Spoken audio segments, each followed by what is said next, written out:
Cyanide Mohan, ये नाम है उस सीरियल किलर का जो पेशे से कभी टीचर हुआ करता था।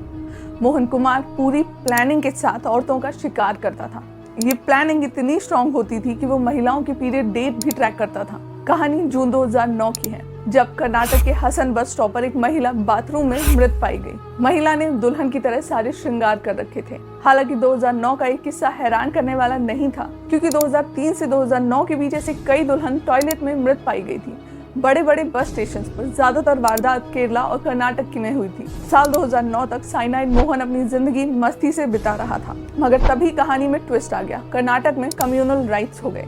इसी दौरान लोगों को पता लगा कि अनीता नाम की एक लड़की गायब है। राइट्स करने वालों ने अनीता के गायब होने के पीछे का कारण लव जिहाद बताकर मीडिया में हाईलाइट कर दिया, जिसके बाद सो रही पुलिस को मजबूरन केस को ओपन करना पड़ा। जब केस रीओपन हुआ तो जांच के दौरान हसन बस स्टॉप पर मिली लड़की की बॉडी का मैच कराया गया तो वो अनीता ही निकली।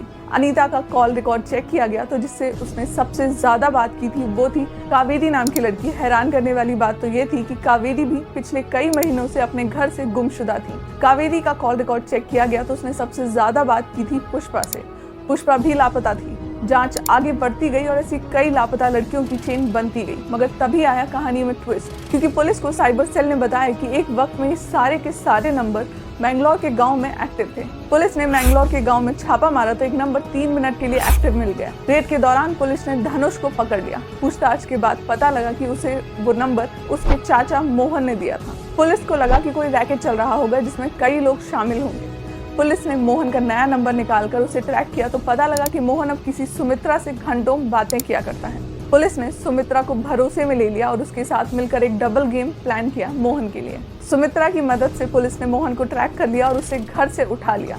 पुलिस ने मोहन को तुरंत ही तोड़ लिया। इस दौरान पता लगा कि मोहन का जन्म 1963 में कन्याना में हुआ था, जिसके बाद उसने साल 1980 से 2003 तक स्कूल में टीचर का कार्यभार संभाला था। इस दौरान मोहन की शादी 3 बार हुई। पहली बीवी मैरी उसी की स्टूडेंट थी। उससे तलाक के बाद मंजुला और श्रीदेवी से उसने विवाह रचाया। इस शादी के दौरान वो दोनों को ही क्रॉस कर रहा था। कुछ दिन वो मंजुला के साथ रहता तो कुछ दिन वो श्रीदेवी के साथ मजे लेता था। केस की जांच जैसे ही आगे बढ़ी तो पता लगा कि कुछ सालों पहले मोहन के साथ काम करने वाली एक महिला की मृत्यु नेत्रावती में गिरकर हो गई थी। ये सब एक मछुआरा देख रहा था। मछुआरे ने देखा कि मोहन ने उसे धक्का दिया है। गिरफ्तार होने के बाद जेल में मोहन की मुलाकात एक सुनार से हुई। पूछने पर मोहन को पता लगा कि सुनार अपने गहने साफ करने के लिए जो साइनाइड का इस्तेमाल करता था उसे उसने बिना किसी सुरक्षा के ऐसी ही डिस्पोज कर दिया था, जिसे गलती से 8 गाय और 12 बकरियों ने खा लिया था और उनकी मृत्यु हो गई थी। मोहन को प्लान मिल गया था कि आखिर वो साइनाइड का जुगाड़ कैसे करें जिससे किसी को भी पल भर में निपटा दिया जाए। मोहन ने कस्टडी में बताया कि उसने 30 से ज्यादा महिलाओं को ठिकाने लगाया है। मोहन गांव की ऐसी लड़कियों को टारगेट करता था जिनकी उम्र 28 से 29 साल की होती थी,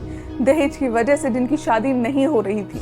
मोहन खुद को सरकारी अफसर बता उन्हें आसानी से फंसा लेता था। उसके बाद वो लड़कियों से बोलता था कि चलो भागकर शादी कर लेते हैं, क्योंकि शादी करने के बाद घर वालों को मनाना आसान हो जाएगा। इस दौरान वो विक्टिम की कास्ट की जानकारी भी रखता था ताकि वो लड़की को कह सके कि देखो मैं भी तुम्हारी बिरादरी का ही हूँ, जिससे लड़कियों को फंसाना आसान हो जाया करता था।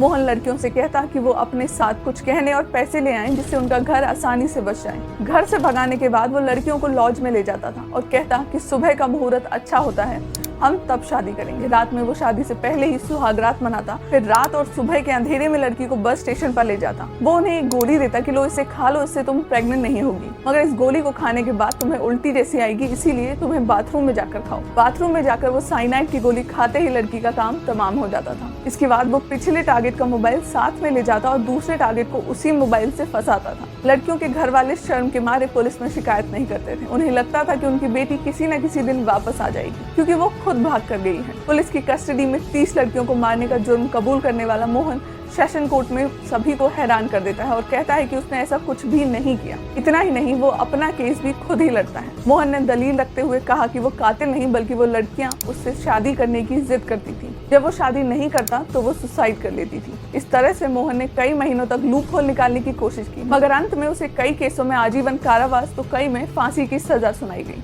मर्सी पिटीशन की वजह से 3 केसों में तो उसकी फांसी माफ कर दी गई है, जबकि बाकी के केस अभी भी चल रहे हैं। मोहन अभी भी जेल में लॉ की किताबें पढ़ा करता है जिससे वो अपने केस को और बेहतर तरीके से लड़ सके। वीडियो अगर पसंद आई हो तो लाइक करना ना भूलें। शीघ्र ही फिर मुलाकात होगी।